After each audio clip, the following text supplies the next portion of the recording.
So please help me in welcoming Noah Dillon.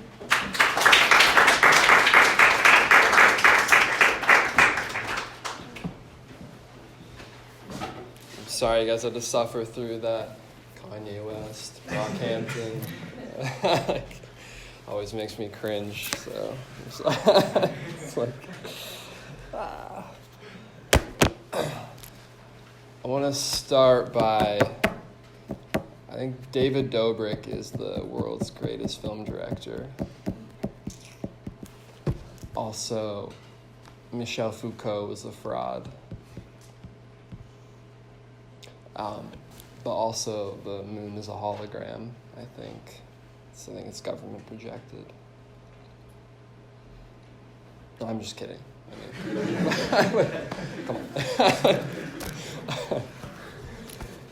It's a joke. I'm not talking on any of those things, but I am going to talk about images from the void. And oddly enough, I'm showing some images later, but it's going to center mostly around two video pieces in the beginning, and then we'll go from there. But images from the void, it's kind of a duality. It can come from two different areas. So there's the physicality of it, actually coming from the void. I'm from Durango, Colorado, like she said. It's a small Four Corners town. And there's two sides to that. There's like a very native population, the Ute tribe and the Navajo tribe. And then there's like super Arc'teryx, Patagonia, yuppie type people that I would probably more align with or would be seated in that. And so there's that void, and the Southwest is, iconic for being like Hollywood has made it iconic, like one man, like a cowboy out in the American West, like sort of forging his way through. But then there's also the more abstract point of the void, which I would think that's more what is happening today. So the void of coming from somewhere like that, feeling alienated and alone, and that's, I guess, the Southwest and the Midwest and these small towns have been sort of branded as like Trump's America or that sort of thing. So, I mean, I'm wearing a scarf right now and I have long hair, but if you're wearing cowboy boots and like a Wrangler jacket, like in a different context, I could be seen as one of those people. And it doesn't really matter if I am or not. Like I could have voted for Trump or I could not have, but it's just being immediately placed into that context that's sort of the conversation. But not to say that my work revolves around any of those things. Like I try very much to distance myself from that and make it a subconscious maneuver, just because it's like probably my favorite designer, Rick Owens. People ask him, like, there's always mood boards for a lot of designers or this or that, like, and they ask him, there was one interview, I think New York Times asked him, like, what do your mood boards look like? Where do you take your references from, your inspiration?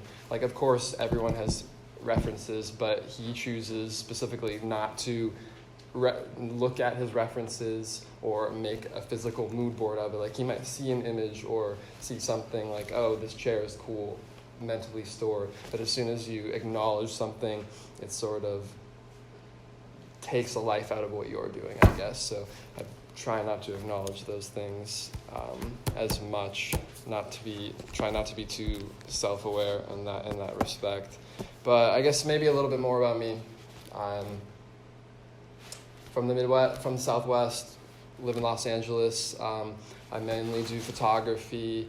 People either know me with doing photography or they know me because I'm in a band, and that's jack of all trades syndrome. I could never just like sit on one thing, and it's sort of annoying because unless you're like a Warhol or a Virgil Abloh type figure, you're not going to be taken seriously really in multiple mediums until it all really happens at once, So and plus it's very hard to spread your time. Like a lot of photographers I know, they're only doing that, right? So they can just allocate all their time, or music is the exact same thing. But I'm more interested in where the crossover point is between multiple mediums, where's the crossover between the video and the photography and the music and all of these things. And I'm moderately young still. I feel mad old, but you can sort of sort through those things as it goes.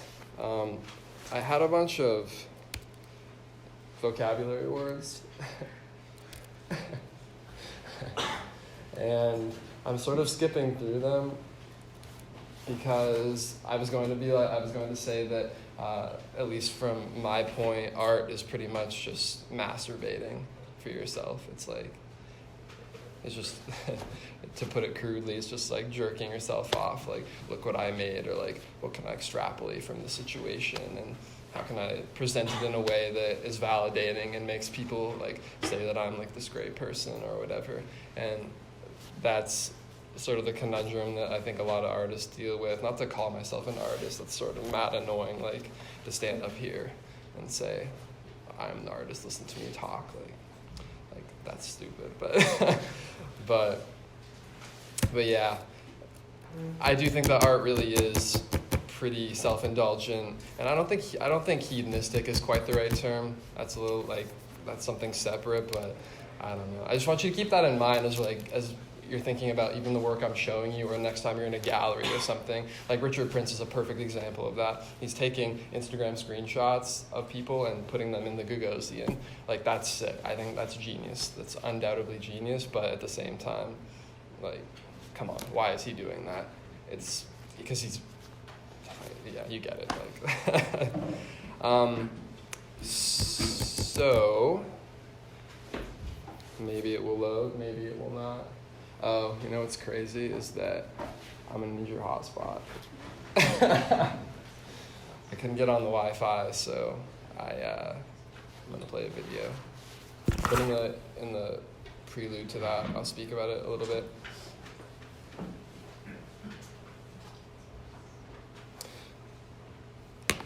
Just to elaborate a little bit on the coming from the void, or kind of this Trump's America sort of thing. Like many people will know me. I did this series of rodeo imagery about 2 years ago, and it showed at Milk Studios, LA, and it was with my creative partner. And you would think off top that would be, they're like very classic rodeo images.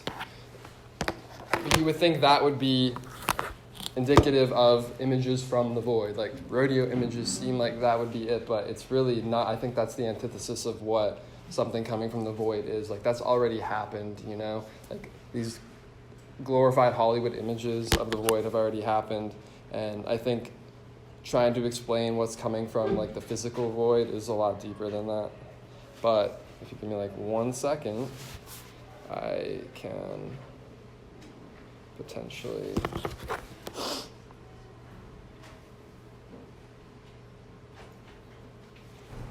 I need the...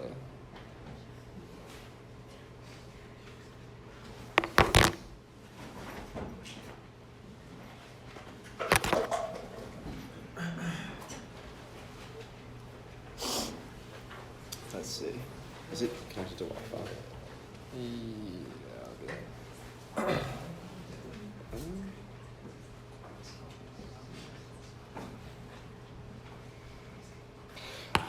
In my process, it's very important. I kind of said it, but to not completely show myself to my references, I guess. Yeah, that's super cringe, right? I was going to put that as a joke to be like, I know famous people, like, yeah, you should listen to me. Like, Let's do gameplay. I think you should be good. I think you should be fine. I'll just leave my phone open. Yeah, it should be good. This is a real fire hazard, all of this. That's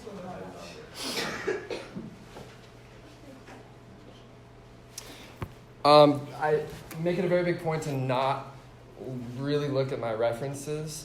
It's like when you guys know Lil Uzi Vert, the rapper.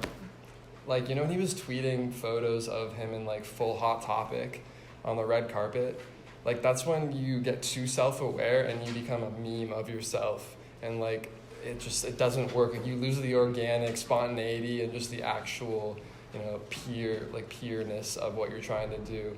Or it's like when he was, not to son Lil Uzi Vert or try to, but he tweeted at Grimes the other day and was like, love the album or something. It's like, oh, we get it.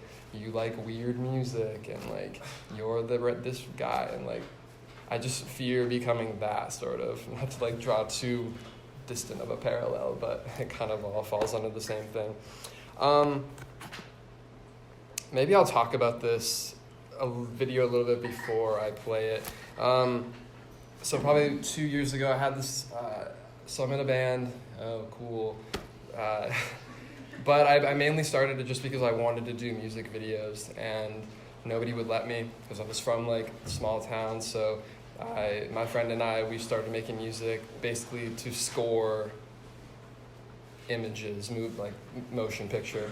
And this came out of that. This was like after a year of probably doing stuff, and it was originally a 3-channel installation, 3 really large screens that were like 10-foot screens and like 3 different projectors and like really big sound system just to exacerbate the feeling that I'm going for. The idea was to make a really big coming of age film, like, but in an abstract way, and use sort of these old tropes that have been used through every coming of age story that you can think of in a little bit new way. And just see what I could do with that, with also inserting I'm really big, I love to insert myself into most of the stuff I do, like this magazine cover I just shot, like my hand is in the frame, like covering the guy in the frame.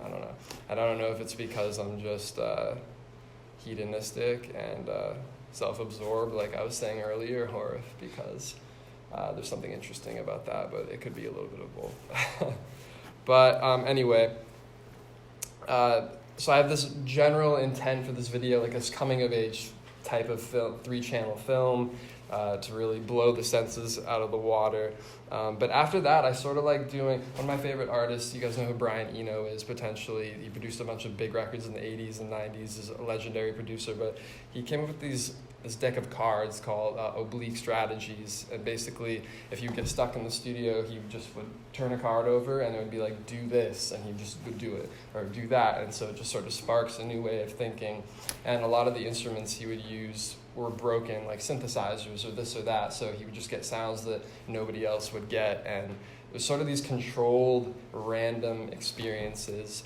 And so nobody ever put a term, but that's what I like to do. I like to have an idea and sort of just throw a ton of things at it and then put the puzzle pieces together later. And then, since I'm the person who made it, there's a through line that will run through that with a narrative, almost no matter what.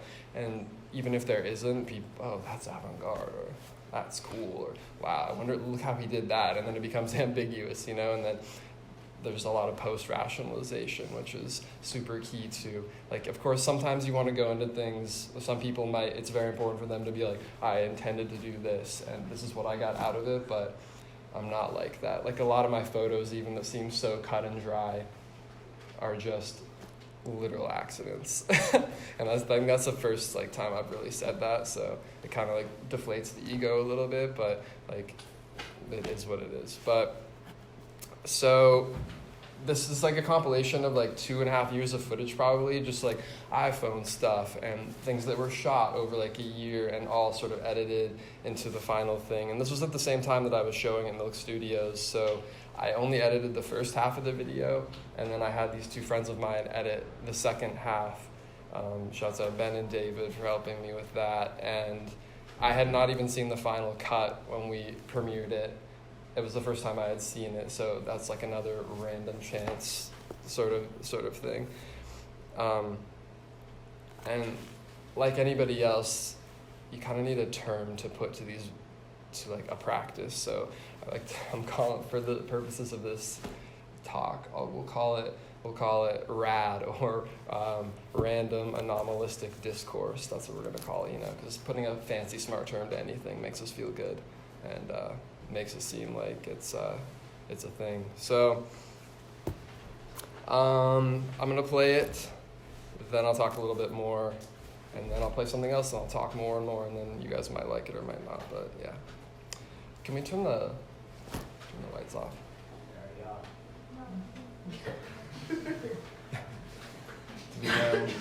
Do we know what this is?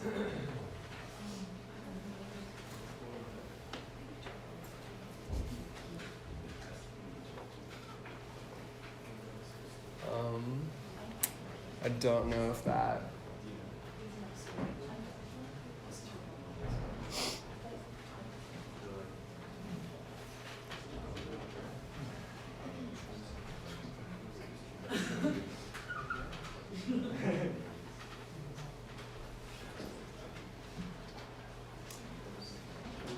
I'll give it 20 seconds, and then if we can't figure it out, Is it under? I don't think it's on. Behind you? But I think this is for the screen control up and down. I think it's a little bit. It's just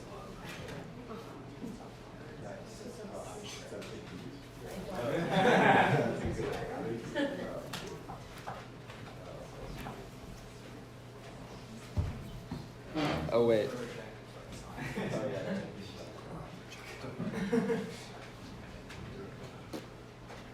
Yeah, no. Okay, well you're gonna get a really poorly watered down version then. 'Cause originally it was on these 3 screens too, so you have to imagine that as well, but anyway, you can kind of do the math.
Perfect, Curtis. Good job.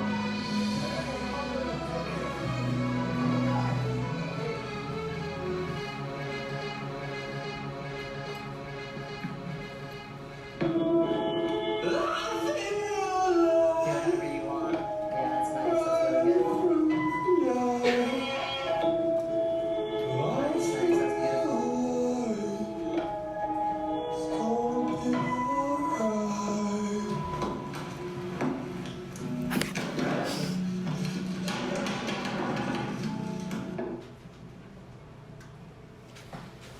Yeah, so it's sort of underwhelming. Sort of underwhelming in this context, but you get the idea. But like I was saying, that was just a bunch of I wouldn't say totally random footage, but it's just like a lot of things compiled with this similar through line that would hopefully, it's like R.I.P., but maybe some of you guys had him, Harold Bloom, who died recently, but his whole thing is obviously aesthetics. Aesthetics are all that matter, that's it. And like that, definitely a big proponent of that. I'm like less about the tangible, like intellectual aspect of like, I'm doing this for a specific reason, and more about just this through line that hopefully makes sense from like start to finish. But it's just like the little things in there that I really enjoy. Like on one of the shots, you can see my friend filming the computer screen for one of the clips that's coming in, or like you probably heard a lot of like, there's like my voice in there, like 3, 2, 1, and that's just by virtue of one of the guys who helped edit it accidentally left the audio tracks on Premiere like unmuted, and I was like, wait, that's actually sick, you know what I mean? So it's like sort of that Brian Eno thing, or like randomized occurrences, like all sort of making something that you wouldn't have maybe known before. Plus it's nice doing it that way because it cuts costs a lot. Because if you wanted to make that video, I don't know if any of you guys are familiar with like pricing on the industry at all, but if you wanted to make that and you made that treatment for like an artist, like I want to make that a Drake video or something, that would be like easily, or Drake's a different thing. Maybe like if you want to do like a moderately well-known like indie artist, that would probably be like $250,000 like bottom end to make that, because like all the locations and the shots. So it's definitely nice to utilize this sort of creative process when you don't have a lot of money either.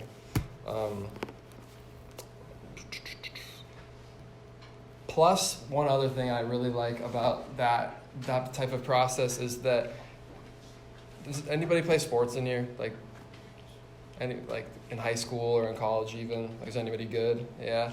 Like, but you know the feeling when, like, let's say you're playing baseball and like somebody hits a ball to you and like you field the ground ball and you just know you're supposed to throw it to first. Like subconsciously you have all the ideas of baseball in your head and the knowledge and the rules. So you pick up the ball, boom, throw it to first, and the guy's out. But what happens if like they hit the ball to you and you're like, okay, I need to like squat down, I need to put my glove out like this so the ball will come in, I need to make sure my body's in front of it. You're already done. Like, you're probably going to miss the ball, or you're going to bobble it, or it's just going to be too late to get the runner because you overanalyzed and overthought. And using this sort of mentality is kind of universal, so that you do something, you get these shots, or you put something on paper, or you put this sound out, you have no time to overthink it. So you sort of get this most like organic version of yourself. But the catch with that, like with baseball, you have to know the rules already. So it's this give and take. Does that make sense? Am I just saying like second thing I want to show is another video that I made. One of the first videos I made for this band project. It's not really a band, it's just like a music project sort of, I guess. And the song is horrible, so bear with me on that. It's like very bad. It's a big cringe for me every time I have to hear it, but I think the video has an important place. I just started becoming obsessed with performance pieces, and like Russian ballet and Bruce Nauman and sort of like the iconic 1980s performance artists that are, well, many of them are still alive today, but I was just really interested in that and wanted to put that into sort of something that could be tangible for myself. I originally came up with the idea for this video by listening to like a Perfume Genius song, and I wanted to do the video for him, but of course, like, I don't know him, and he's never gonna let some random person do a video for him, so I made it myself. And just knowing like some, like where I'm from and everything, you can kind of see like some of the symbolism that's thrown into here just by the location I used and that sort of thing. But yeah, like the song, please like just like kind of mitigate that.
So, we can see it's set. Does anybody know where that is? Like off top. It's Monument Valley, which is like the gateway to the West. It's in like all the iconic old Hollywood films that deal with cowboys, Indians, all that sort of thing. So I wanted to set that there. And as far as the process, it's sort of like the video before this, that the Feel video is sort of completely opposite, but it's in the same realm. Like those were shots compiled together, and this is obviously just a single take of me running down this road. If you guys ever go here, you'll know how hard it is to get that highway to have no cars on it at any point. So we had to do that probably like 12 times, I think, and people were not that happy, but I mean, not every day you want to see some really pale white guy like running down the road naked. But there's framework for the intent of this video. Like, I know I'm going to start here and take my clothes off until the end, but I had no idea what sort of the body movements were inspired by, I'm not even going to go into that. That doesn't matter. Like, it does maybe matter, but I'm not going to go into it. But the framework was I'm going to start here and end here, but I have no idea what I'm going to do in between beginning and end. So I could have done anything, but it was sort of like a performance within the performance, which was interesting. And I think this video works a lot better if we think about it in terms of less of a music video and more like obviously it's not, but if it were, like, imagine if you're at MoMA and you saw like a one-channel video installation and it didn't have the noise, if it didn't have the song or something, it would probably be a lot more important in your mind, not just because it's a MoMA, but because then your mind switches to, okay, like the struggle of this character or whatever. It has, the character takes on more of a narrative. But what did I want to even say about this? In case you guys didn't like it, maybe now you will, because why I put this out, and then a couple months later I was at a music festival, and I was in like the artist section talking to random people, and this producer comes up and is like, yeah, I really like that Confluence video. I'm like, wow, I didn't know that you had ever heard of it. Long story short, he's like, no, I gotta bring you to this other guy who produced for it was like Frank Ocean's main producer at the time. And so I go and talk to the guy, and he's like, you're Noah, right? And I'm like, yeah. And he's all, without getting into too much detail, I don't want to say too much, but basically this video was like Frank's favorite video for when he went during the time, I guess when he was making Blonde, so the rumors go. So he would watch it all the time, and it would put him in some sort of headspace when he was making Blonde. So that's cool. So if you like Blonde, then you should like that. But I don't know. But yeah, that's always nice to hear, I guess.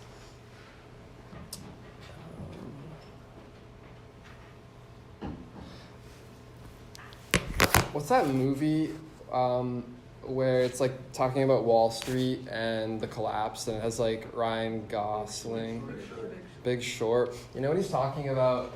They're putting back, what is it, putting all these mortgage-backed CTOs all into one thing, and so it becomes a big pile of trash instead of just one or two. Do you guys remember that scene? It's all of these bad bonds and into one, and then people buy them or whatever. That's sort of what I like to do, but on a creative level. The Feel video, for example, we have a young couple just making out, that, and then we have the obvious trope and mechanism of the ocean in the beginning coming in and out. That's been used over and over in a lot of art videos. All of these cliches stacked together or arranged in a way to where it becomes sort of interesting again. And I guess that goes with anything, any good movie, I guess. It's a lot of cliches just in a different way, but I like to think about it like that, I guess. It's sort of an interesting way to think about it. So maybe if you guys, I don't know what any of you guys do, maybe if you think you have a good idea and you're oh no, that's too cliche, well, is it? Yeah, probably, but it just depends on the context, and it depends how you're presenting it. you can see my like 96 tabs. Clearly I'm getting a lot of work done all the time.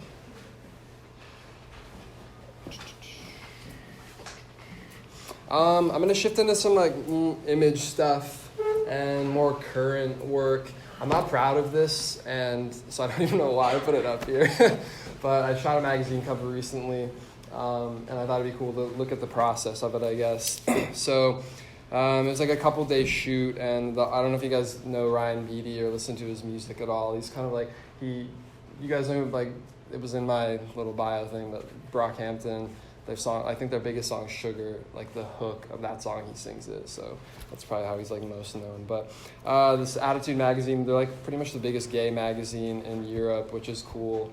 So we wanted to work with them, and they had a staff photographer who was going to do it, but he refused, and he wanted me to shoot it because, I don't know, it's really like a really corporate magazine, and they would have, this will be funny later, maybe. They wanted to just shoot him like on a white wall, flashed, like a kind of like a Terry Richardson, like really corporate looking photo, and he was like, I don't want to do that, so he had me do it instead. This is the image that one of the final images that I wanted to like. This projector is definitely not calibrated. His skin is not that red and orange, but the final image that I landed on, and the theme was the body issue, so that's why he's like shirtless with like this crazy jockstrap situation going on. But like this is one of the image I landed on. It was one of those two that I wanted to land on, and like of course on the right hand side we can see like it's a little bit different pose, but it just doesn't quite work as well. But you'd be surprised how hard it is to get to this point. Like, so I originally shot like on the left, like that's the actual shot. It was shot vertically.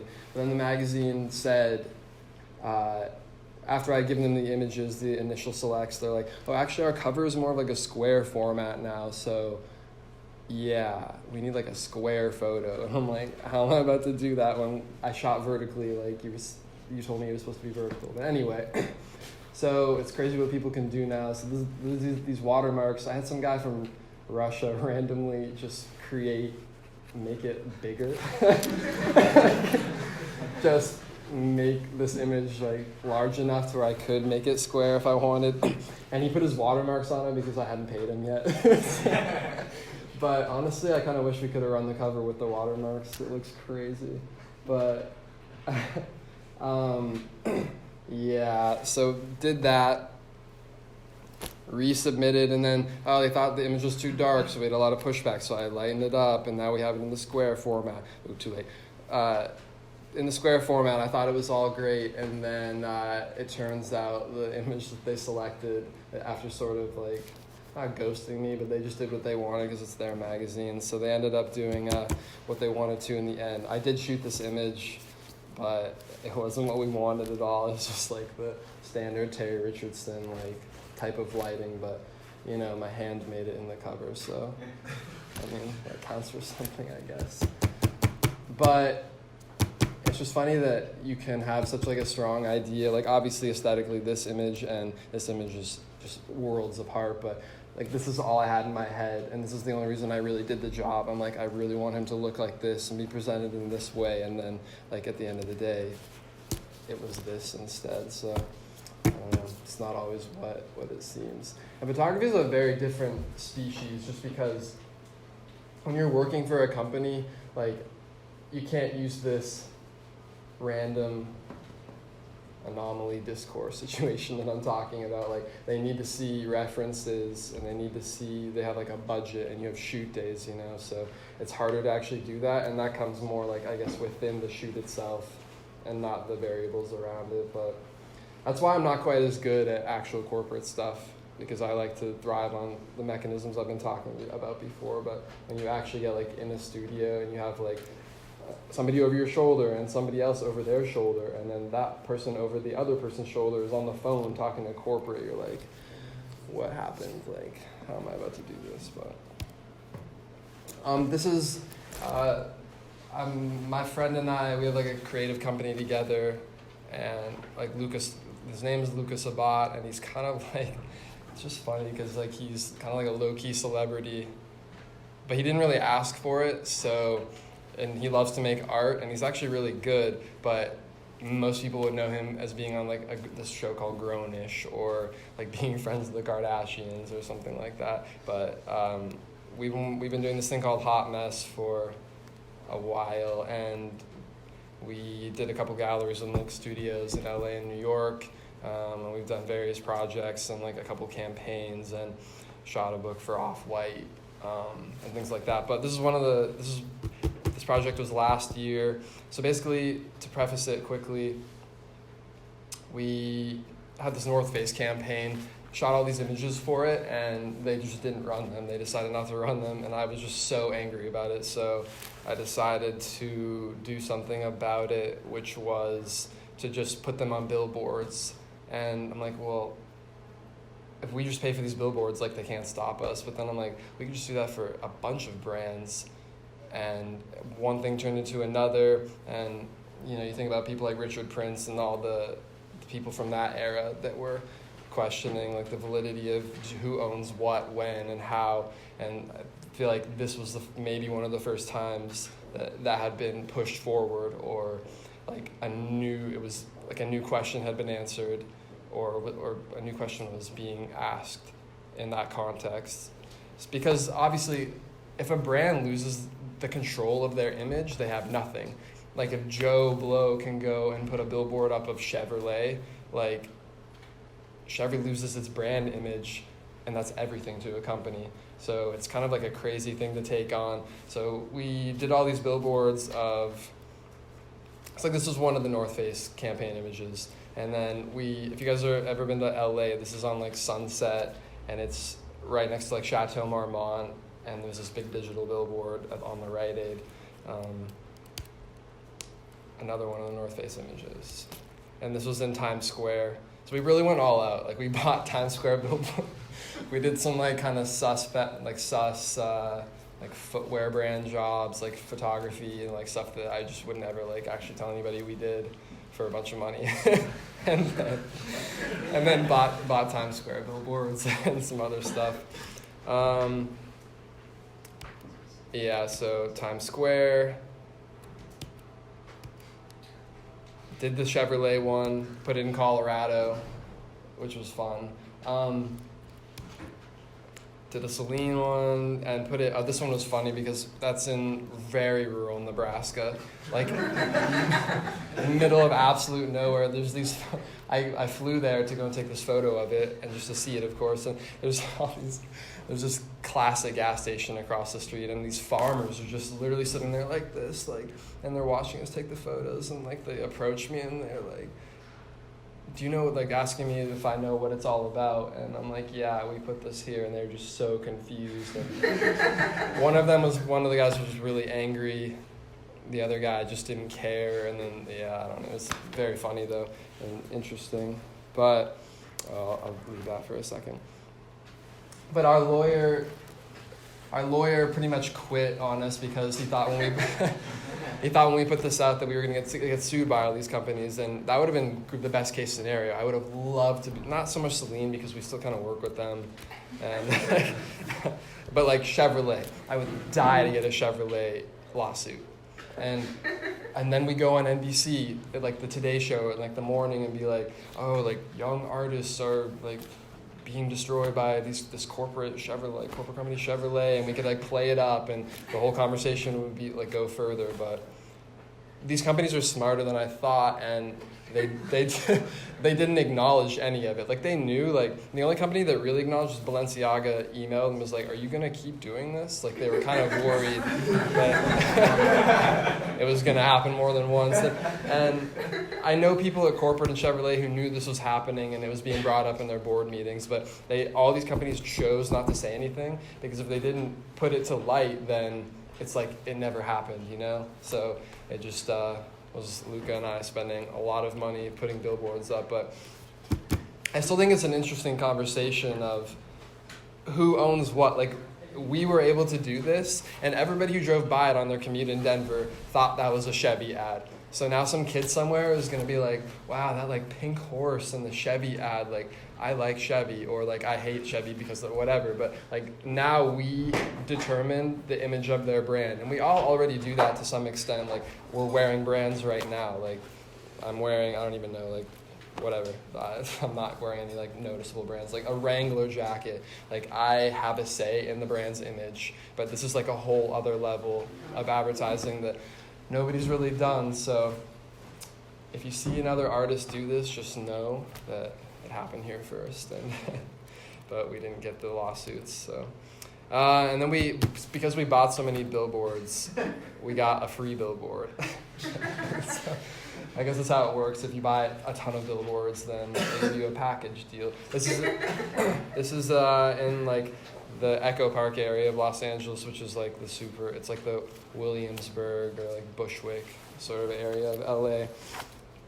And some of these girls are our friends on here, and LA's a super evil place, and so we just decided to put this on a billboard and just take screenshots of these girls' Instagrams and put them on the billboard and just run it because we thought it was cool and kind of funny. It wasn't the best idea because it came out and we weren't even aware of it. My phone started blowing up, and these girls were freaking out, like threatening to sue us. The people we didn't want to sue us were like threatening to sue, but there's this whole thing. So I had to go there later in the day, right after I got all the calls, and I climbed up on the billboard and painted out the girls' faces who didn't want to be on it. It was a whole thing, but I would say it's my first painting, probably. It's in my garage, like folded up, so I guess that could be like a first painting image. This is kind of out of order, but we also, since we got a package deal on the Times Square billboards, we just put our names on the side of the building and like a photo of us, and that's like Luca hanging out, I guess. But I didn't really want to talk about this when I just put it in there because Jerry Saltz liked it, and I have nobody who gets that joke, so that's sick. But he's like the senior art critic he's like an art critic who's really reputable, but this was for a gallery show, and I was asked to make something. So this is what I made, Long Arm Jesus, and put him in the Chevrolet logo. And that has obvious context and everything, but I don't really want to talk about that. I just thought it was one of the things I'm more proud of, just because it's so stupid and absurd, but also has some inherent weight to it. I wanted to, let's see, some things I'm working on now. Most of it's image-based, so there's this brand, one of my good friends, his name is Reese Cooper, and his brand is named The Same Thing, and these should be coming out at some point soon, but these were shot within they were shot within like a 2-week period, and that is not a good image, but they're shot in like a 2-week period, and the original concept was just to have everything really blurry, and I wanted to just leave the shutter open on certain scenes in the city for like 10 minutes at a time, and then he quickly said, no, I'm trying to sell clothing, not your art, so we had to like modify it a little bit. But I'm still working on the edits, and so I don't want you guys to think that these are the final things. But that's not a good image. You guys are like editing with me, like I hate that, so that's probably not gonna make it in. I don't really like that either, so that probably won't make it. That will probably make it. And the whole idea behind this was to be a little bit more like studio and intentional with it. Like it looks like it could be an album cover or something. Like there's dramatic lighting and like elicits like a specific type of feeling. And lately I've been trying to get out of that, and I'll show you what I mean. So yeah, selling clothes, like apparently these are images that make people want to buy things, or like hopefully. But yeah, so there's like this type of imagery I've been working on lately versus something like this, which is This is like the main fashion story for Flaunt magazine that's going to come out in a couple months. And if you guys know anything about fashion photography, like it's every fashion photographer's dream to have like a main fashion story. So that's in print, and so that's what I finally got to do. And none of these are edited, so they're going to look like 20% worse than they should, but you guys are going to get a little preview, I guess. This image in particular is going to be cut with this. So if you imagine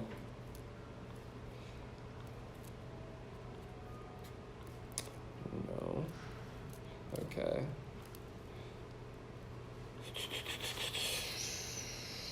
If you imagine this is the same sky at the same time.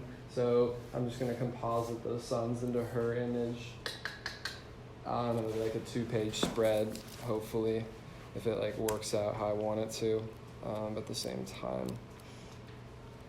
let's see. So like that Reese Cooper stuff was very like digital and sort of well lit, and this is a lot more organic feeling and all shot on film. And I wanted to feel a little less try hard, like kind of like a friend going to the beach with another friend and like hanging out with them. Something that, you know, it's just like friend to friend, sort of organic, a little bit more nostalgic feeling, I guess, with like a little bit of fashion in it. And I've been obsessed with these rocks lately that are on her legs. I don't know why, but I put them on everything. I just like put these rocks, I don't know like why, but fashion.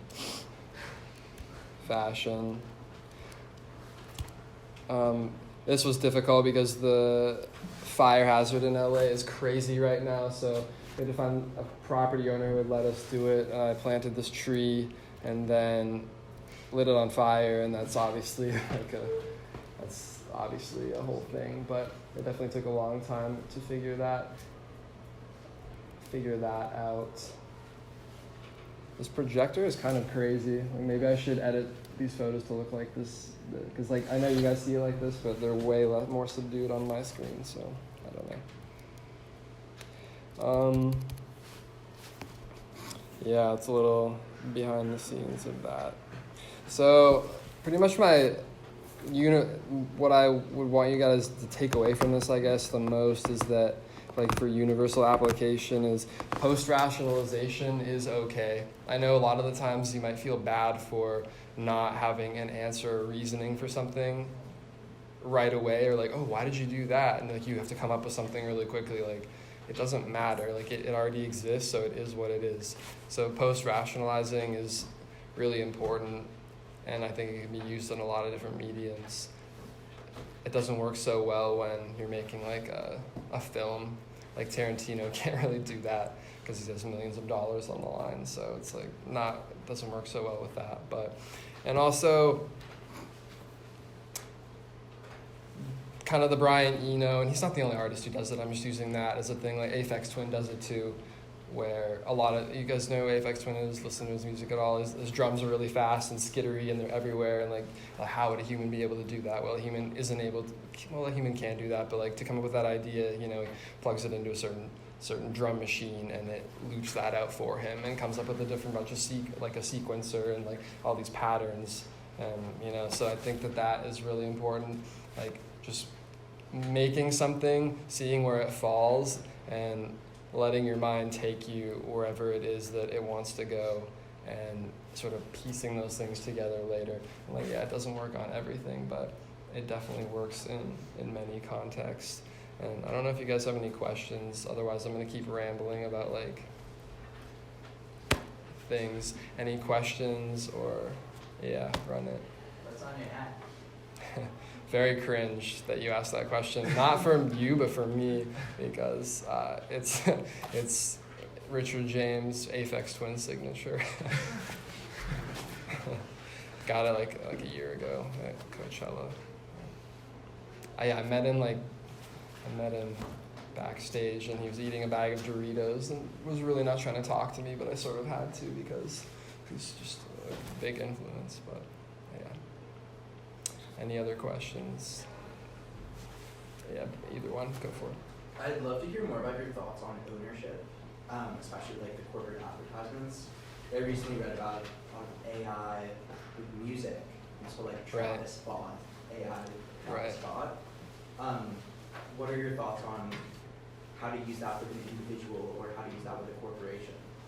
How to use that, or just who owns what? I guess how would you approach making art in the name of someone else? If you make it, it's yours, in my opinion. Like the Richard Prince thing where what book was it? It wasn't To Kill a Mockingbird.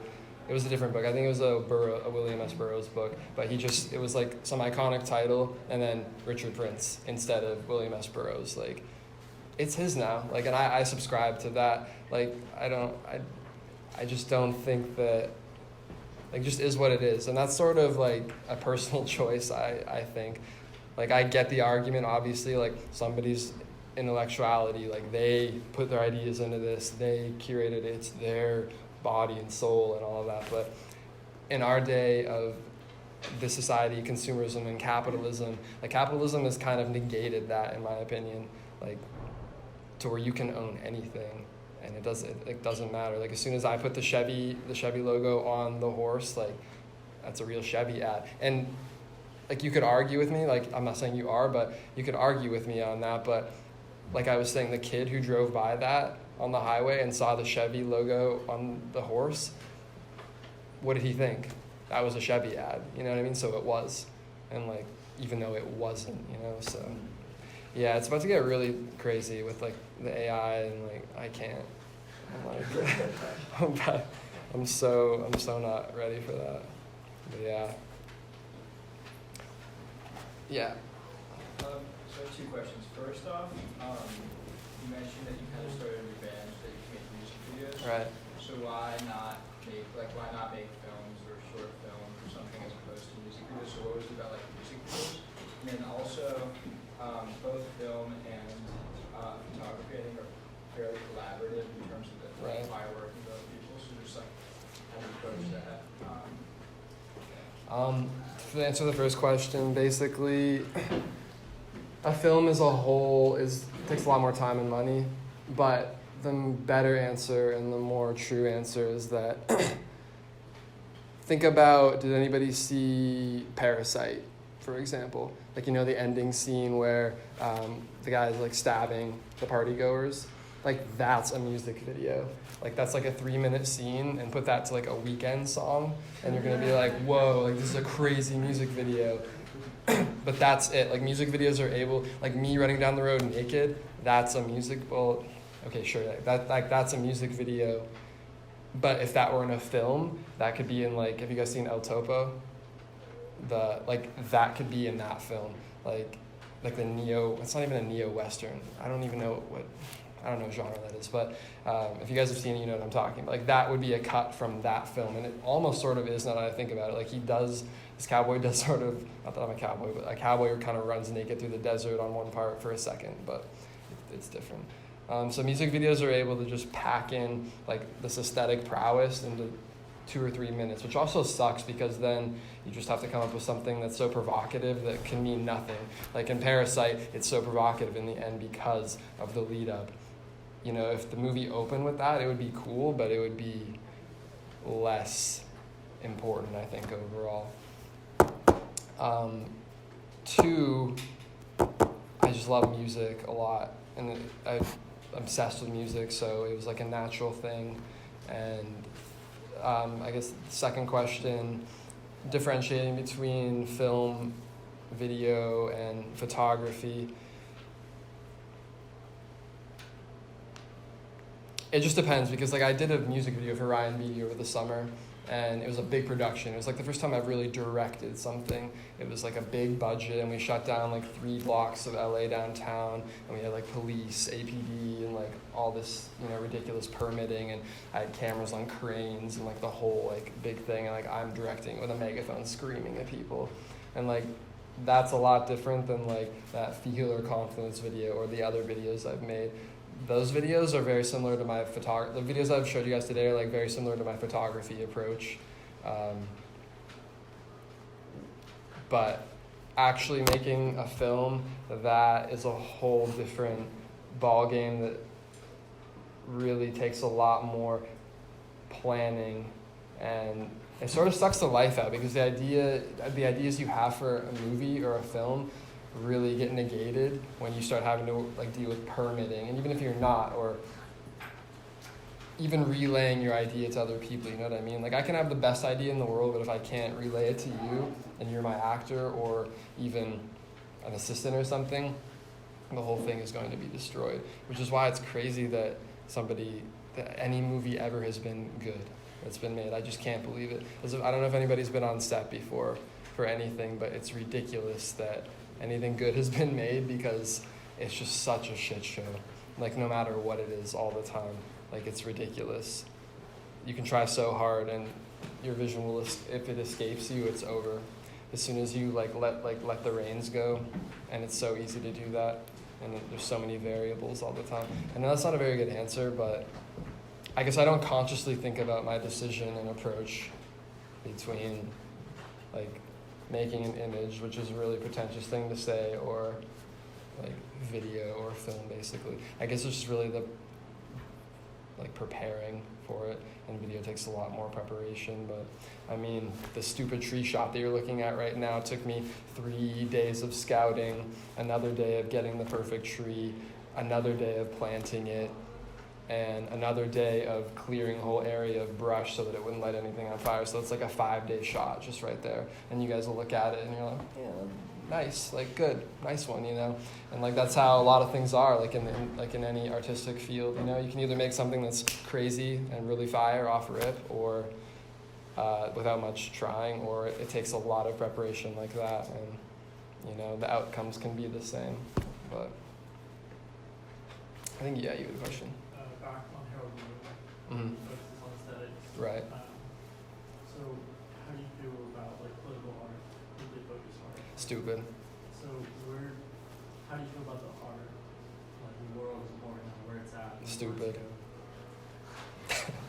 where it's I mean, yeah, like that, I'm speaking in absolutes, obviously, but like, political art definitely has a place, and there's been a lot of really good political art throughout history that's been very important, especially in the Renaissance and post-Renaissance period. There's a lot of really good political art, but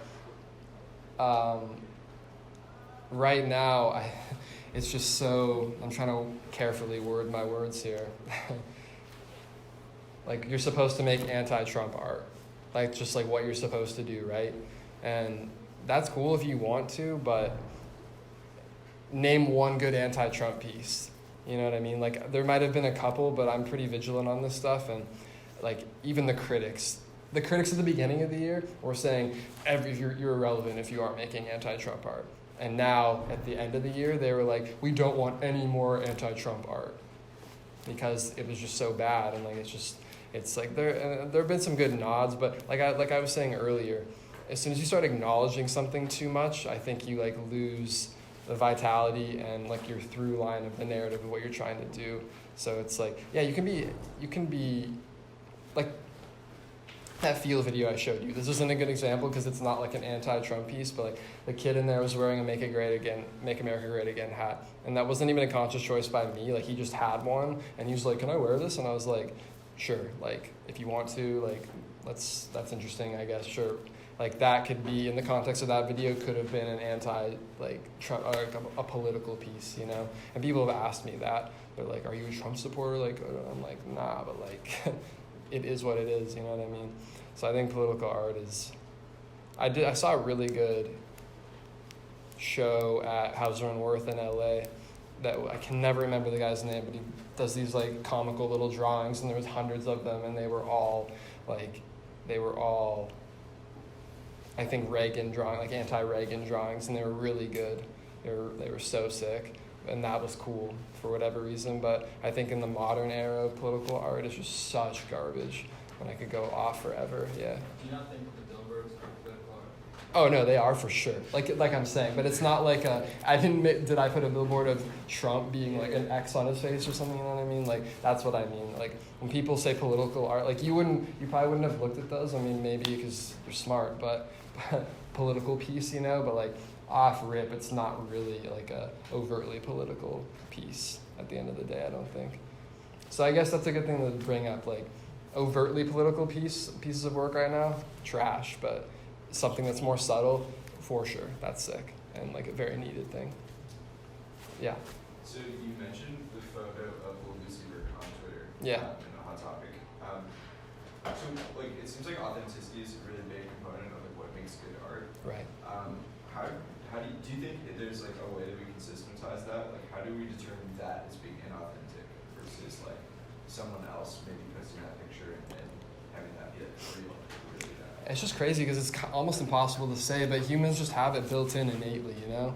It's like I was saying about the not maybe you've never played baseball, but it's that thing of like ground ball, boom, boom, he's out. Like not having to think about it. Like it doesn't matter if you know anything about art or photos or this or that, you can look at something and know if it's authentic or not. And that's why like some people get famous or some people, you know, like that's why good art is good. Like good art will generally be good art to everybody for the most part, because you can just tell like it's the language in which it's communicating in is a good language and it's a good syntax, you know. But I don't know, but it's just something innate, I think. You can't really quantize it in any factor, but if you find out, definitely let me know and we can like work on some stuff together. But does anybody else have anything they'd like to ask? I'll let him go first. Alright, so you keep mentioning how you're an artist and you create art. Whoa, I never said I was an artist. So like, what I'm trying to get at is that did you more synthesize with yourself as a designer or an artist, because the way you process and lead up to a final product is really similar to like making those design processes.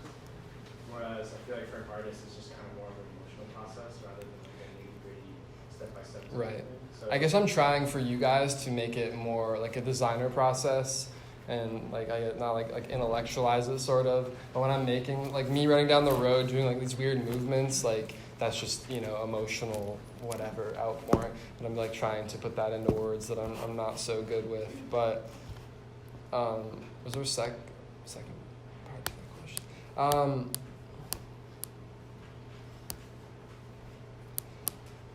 I skipped over I forgot to say one of my most important things is I like to think about art as more of a trigger for and like an experience, trigger for emotion or trigger for experience rather than an object, even though everything I've shown you has been an object. So I'm a huge hypocrite, as we all are. Like these billboards, objects, brands, commercialism. But like the videos, those are just vehicles for emotional experiences like coming of age and this and that. And I'm definitely way more an emotional person than I am. I'm so bad at being able to like I gotta be a horrible designer, like actually putting it in those terms. So yeah, I guess that's where like the discrepancy has come from, is I'm just like trying to explain it to you guys in some sort of way. But I think be an artist or try to be an artist, like it all relies on emotionality for sure. And like, because I guess, yeah, I don't know, but, or maybe I'm just not that tapped in emotionally with myself and I'm like a bad artist, or like, whatever. Anybody else? I think you had something maybe. Why do you think there's been such a resurgence, recontextualization of the American Southwest? Where do you see that going?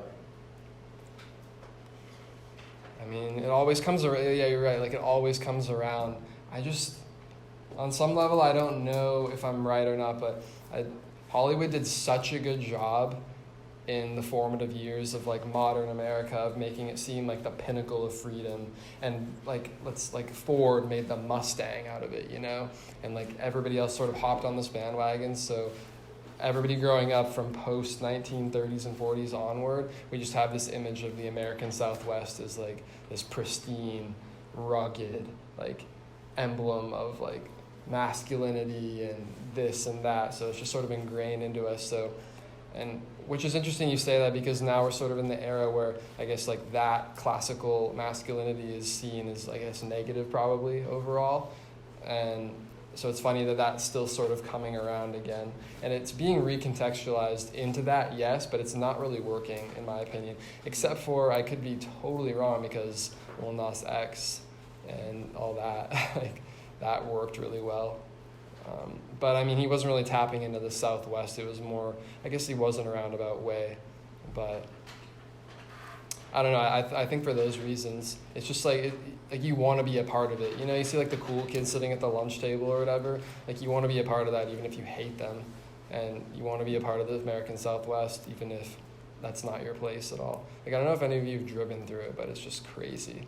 Just like, it's insane. You like driving through it and you're like, what the fuck? Like, I can't believe people are really out here like forging through this and pushing the Indians out of the way and all of those things. But yeah. So I was like wondering with the music videos again, how much like the union of the music and the images is important for you, because you mentioned like that the music video is just a very convenient kind of medium to put 2 minutes of images, of like a continuous images, and like compartmentalize something, like some meaning into that. Right. But if like hypothetically we lived in a world where like there was just like 2-minute video art or 4-minute video art and that was fine, and would you be more comfortable releasing the music and the videos separately, or is there like some type of... That's Can we also make this last question for people that are on? yeah, sorry. Just like keep talking. People can hang around and ask more questions. That's a good question, and that's where I'm going. Like, I haven't put out any music in like a year or more, because I made it to where I didn't cringe every time I heard it, and I'm actually like proud of it. Like, everything I've put out music sonically before this, hate it. Fuck that. Nope, not it for me. But I've been working with that and making that a thing, and then I've also been filming some things that are separate that are more seen as, you know, like art, I guess, or that would be the separation of that. So yeah, that's definitely a correct statement. Yeah, you guys can go. Thanks for listening to me talk.